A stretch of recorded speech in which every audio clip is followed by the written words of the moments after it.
Now loading. Jason Hendrickson.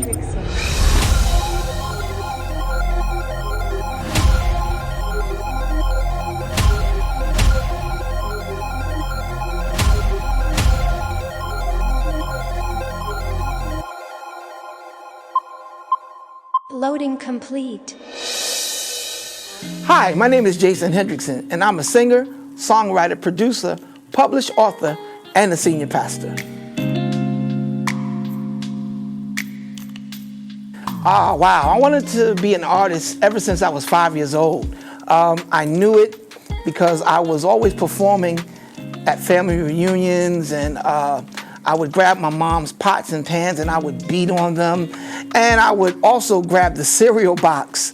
I would make all my siblings go sit in the basement with me, and I would actually be preaching and singing the ingredients off of the cereal box. So I knew since I was a little dude that I wanted to do this, that I wanted to share my gifts and use what I knew was on the inside to make people feel better.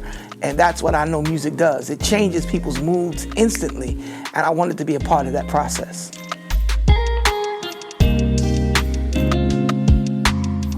When did I first start writing songs? I started writing songs back in 1997.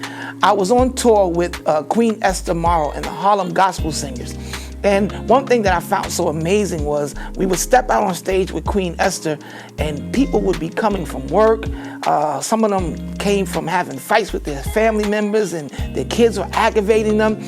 And the music that we were singing was actually changing these people's temperaments. They came in frowning, but by the third song, they were up dancing and singing and smiling. Some were even crying. And I was like, man, this is something that I want to do. And it was out there in Munich, Germany, where I wrote my first song, and I have been writing songs ever since then. And I love it, man. I just love watching what the power of words and music can do for people that are tuned in and listening. My music is a brand new genre that a big shout out to my boy Terrell T-Rex Simon. He created this genre called R&G, rhythm and gospel. And that is how you describe the music that I do, because I grew up loving hip hop, R&B, gospel, and when you hear my music, it's infused with all those elements, because I think that as an artist, you have to stay true to what it is that you love, because I believe what's from the heart touches the heart. So when you hear my music, you're gonna hear a little reggae, you're gonna hear a little salsa, you're gonna hear some R&B, some hip hop, you may even hear some classical at some point in time. But I'm just a lover of music. So my agenda for creating, again, is to touch the hearts of all the listeners and bring them joy. And most of all, I want you to get up and dance. I want you to move, I want you to groove, I want it to hit you dead in your chest and make you feel the joy that God gives me from this gift of music. That's what I want you to achieve when you listen to J Hen. My favorite song on this project would have to be Another Chance. I love all the music because I've been blessed to have such a creative team that surrounds me and supports me musically. But this song is my favorite because my team really challenged me. I'm not one that does background vocals a lot. I usually have some amazing singers that do backgrounds with me, and I'll just jump on the lead. But this time, Fran and Ali, they challenged me to do this entire song by myself vocally. And I was like, wow, okay. And you know, normally when you have amazing singers in the studio with you, you just fall back and let them do what they do, but they pushed me. And it really came out amazing. It was something that was really familiar to me because I've done it before, but not really on any of my projects. So this was really special for me. And of course, the message behind the song was just another chance to make more music, another chance to fulfill my assignment, my purpose. I just love it, man. So that's my favorite song on this project, Another Chance. I got the call to preach back in 1996. I was still living in Europe at the time. And I think when I got the call, I was in Paris. I remember I had just made a run, and I was out there during rain season. So I was out by the Eiffel Tower just chilling, getting me a sandwich, and I heard God tell me in my ear, you're gonna preach. And at the time, I'm drumming and I'm touring all over the place. I'm like, nah, God, you gotta be kidding me. Not me. He's like, yeah, you're gonna do it. And when I got back home in '99, I started doing outreach work with a team that I formulated called Restoration Outreach Ministries. And what we would do, we would have service once a month, fourth Sunday night. I gotta be honest with y'all, it was like a bootleg church because I had praise dancers, I had nurses, I had a whole staff, I had trustees, I had everything that a church has, but I just wasn't incorporated. I wasn't functioning as a church. We were doing it under the umbrella of outreach ministry, and we would go out and feed the homeless. And I started to bring in out-of-town preachers, and I was really doing everything that a senior pastor was doing. And then it just morphed into what we have now, Restoration Tabernacle, which I'm so godly proud of. We started that church, we launched it in 2012, and here we are in 2022 celebrating 10 years of doing ministry in Brooklyn, New York, the borough of churches. So for us to still be open after being in Brooklyn, the borough of churches, after going through this pandemic, proves that God's hand is on my church, is on, well, it's God's church. I'm just the under shepherd, but God's hand is on Restoration. And I pastor probably some of the most amazing, gifted people. We're launching entrepreneurs, homeowners, 8-year-old authors are coming out of our ministry. It's just crazy what God is doing. So big ups to Restoration. I love y'all. Y'all are really the greatest church on this side of heaven. Wow, drumming. That has to be my first love.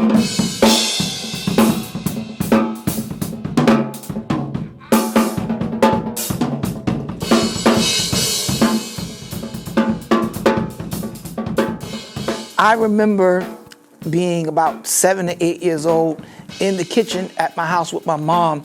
And back in those days in the 80s, you would have these big wooden spoons and big wooden forks. And I would climb on the chair and used to hang them on the wall in the kitchen. And I would take the spoon and the fork and then go under the sink and grab one of my mom's big pots and pans. And I would just start playing on it. Bang, bang, bang, bang, bang, bang, bang, bang, bang. And I don't know why, my mom never stopped me from banging on those pots and pans. I guess she knew something that I didn't know. Then when I was around 12, I remember this like it was yesterday. My dad took me to audition for a school called Jazzmobile, which is still open now, and they're producing some amazing musicians out of the school. And I went in, and you had to audition. And I went in and played Sucker MCs on the drums. A song, because I just love hip hop, by Run DMC. I played it, and they were so blown away that I was actually playing like the melody on the drums, if that was even possible, because as soon as I started playing it, they knew exactly what song I was playing. And, I started traveling around playing for different choirs. I started out playing for Pastor Jeffrey Conyers and the Worldwide Crusade Ministries. That's the first community choir that I played for. And then I left them and started playing for Professor James Hall in Worship and Praise. I did that for about 2 years and then shifted from them and started playing for Bishop Hezekiah Walker. And the crazy thing about that, me and my cousin Lauren Dawson was sitting in a church called House of David, and Love Fellowship had to sing. Stanley Brown, Gerald Haywood, Craig, none of the guys, Eddie White showed up. And Bishop Walker got up and said, hey, are there any musicians in the audience that know my song, I'll Make It? I elbowed my cousin Lauren. I was like, bam! I was like, yo, this is our shot, bro. We gotta do it. And it was so crazy because we had been shedding and practicing to I'll Make It for months. And who knew that Bishop Walker would come to a church where we were sitting in the audience and ask, was there any musicians? Because Stanley and all them left to go play for God. Thank God for Teddy Riley. Thank God for Stanley Brown. Because what happened, we played I'll Make It that day, and we nailed it with such precision that Bishop Walker invited us to come out to rehearsal. And I ended up playing for Bishop Walker for 10 years after that. My cousin Lauren did about 2 to 3 years, and he left and became a platinum producer doing Jessica Simpson and so many other artists. But we were able to win a Grammy with Bishop Walker for Live in Atlanta. It was one of the craziest albums that we ever did. We recorded with Fred Hammond, Marvin Sapp Commission. It was probably just unbelievably the most exciting album that I've ever been a part of. Well, one of them. And then we did Shaking the House with Yolanda Adams. I mean, the list just goes on and on. I've been blessed to play and tour with some of gospel's greatest artists, and it's because of my love for the drums. So if you have a passion, pursue it, because you never know where it's going to take you. As an entrepreneur, I am the proud CEO and owner of All Things Enterprise, LLC, and under that umbrella, we have a gourmet dessert line. And I'm telling y'all, I make the #1 banana pudding in New York City. There's nobody, your grandmother, your aunt, none of them want this smoke with me with this banana pudding. I'm telling y'all, it's amazing. All right, so this next story is all about the hustle. I caught up with a pastor from Brooklyn who traded in his pulpit for banana pudding. Check it out.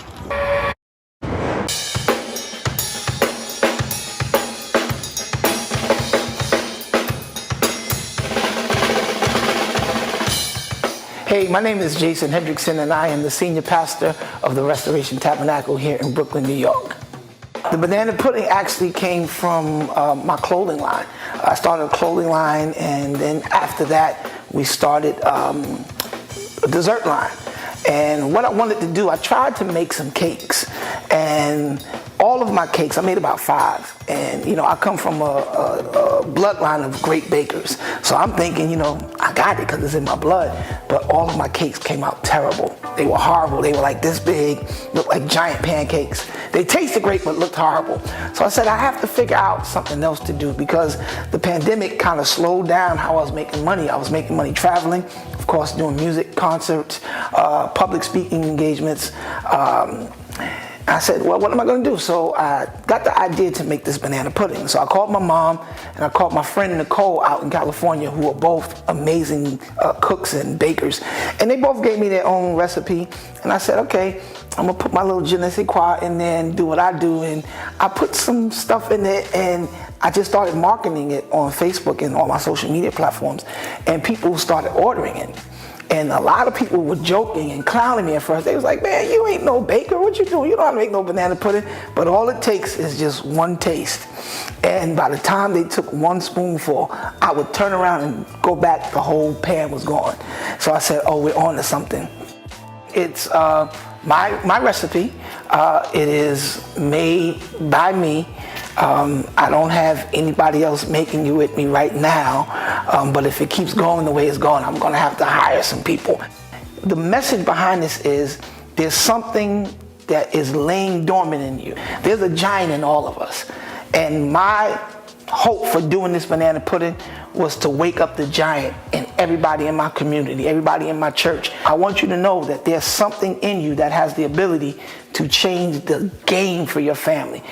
We're living in a time where a black man, I remember, couldn't walk in the bank with a mask on. Now a black man can't walk in the bank without one. So everything is completely different, and it's up to us to take advantage of it. We also have our own clothing line, and it started out just with a hashtag on social media, hashtag all things, and it has morphed into a multi-design,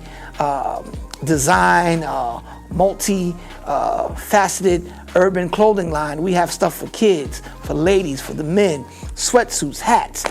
It's just amazing. And also we have All Things Music, which we are now developing and pursuing to start producing other songwriters and other artists under that umbrella. So All Things is really all things. So we want you to check it out. Anywhere you see that logo, I want you to support it because it's off the chain.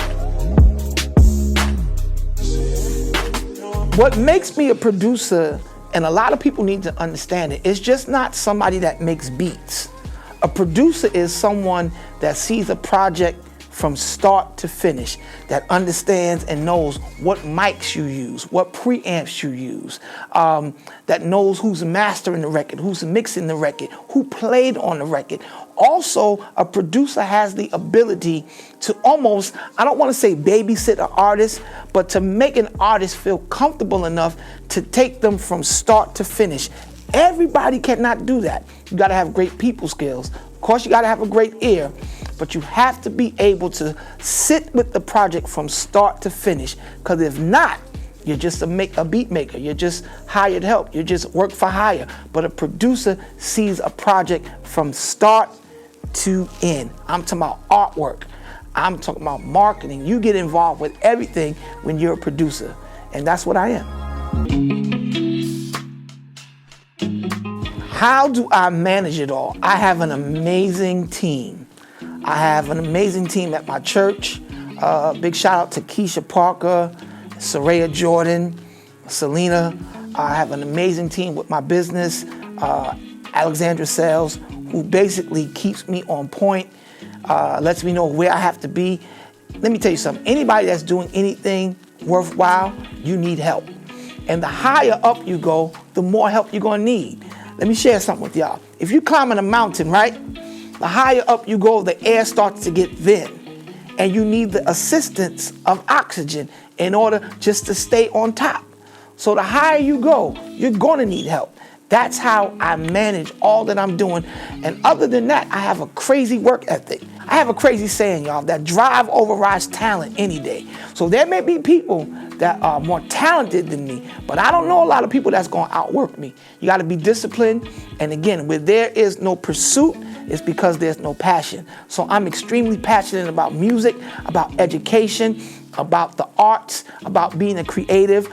I love what I do. And that's what makes me keep going, because that's my why factor. I just love it, man. And I'm thankful that God gave me this gift, and I plan to exhaust it until there's nothing left. In 5 years, I'll still be making music. I'll definitely be producing other artists. I'll be writing more books. I'll have a much bigger location for my church. The business will be expanded. And I will be doing a lot more traveling. I'll be doing a lot more traveling in 5 years because I will have all my degrees by then. And you're gonna see a whole lot change for me in the next 5 years because I'm really big on imparting into the next generation. I think people from my generation make the drastic mistake of competing instead of completing. So it's my assignment, I feel it's my passion in life to grab the younger cats that's coming up behind me and pour into them so that they can do more than I've done. But I'm gonna set the bar so high for y'all that you can't play around, that you're gonna have to work hard, you have to dedicate yourself to what it is that you've been called to do, and you gotta know your assignment. And that's my job, to help people find out their why factor, to show them some shortcuts, because that's the only shortcut to success, which is mentorship. And so I'll be mentoring a lot of people, doing a lot of web series and acting. There's some crazy things coming down the pipeline, so it's gonna be a little different, but I'll still be doing creative things.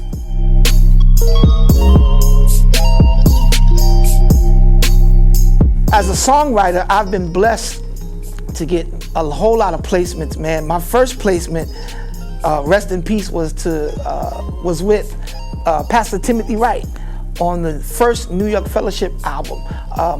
Me and my boy David Caton wrote a song called I Tried Him and I Know Him, or He Cares. And that was my first placement. And then from there, it just kept going. I have placements with Paul Porter. I have placements with Marvin Sapp. Who else? Angelo and Veronica.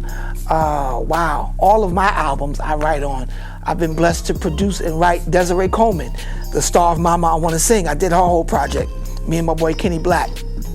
Got a whole bunch of different singles and on other artists that we've written on, and we just blessed, man. And then we shifted from being just a songwriter to now becoming a published author. My first book was entitled You're Not My Daddy, Guidelines to Becoming a Successful Stepfather. And I am the only African-American author that wrote on step parenting in the marketplace. It's amazing because a lot of people are dealing with this and a lot of people are talking about it. So in that book, I shared my failures and my victories as being a stepdad. And then some years later, I was blessed to write 2 anthologies. Big shout out to one of my mentors, Coffee Brown. One of them was A Race to the Ring. And the second one was You Played Me and Married Her. Crazy. And both those books are bestsellers on Amazon, international and national selling list. So we've been blessed to do a whole lot. And we have a new book coming called Destiny is a Decision. It's crazy, y'all. Get ready for it. Well, everybody, that's me. That's my story. Jason Hendrickson. singer, songwriter, producer, published author, and senior pastor. I would love it if you guys stay connected to me by visiting my website, www.jhen.com.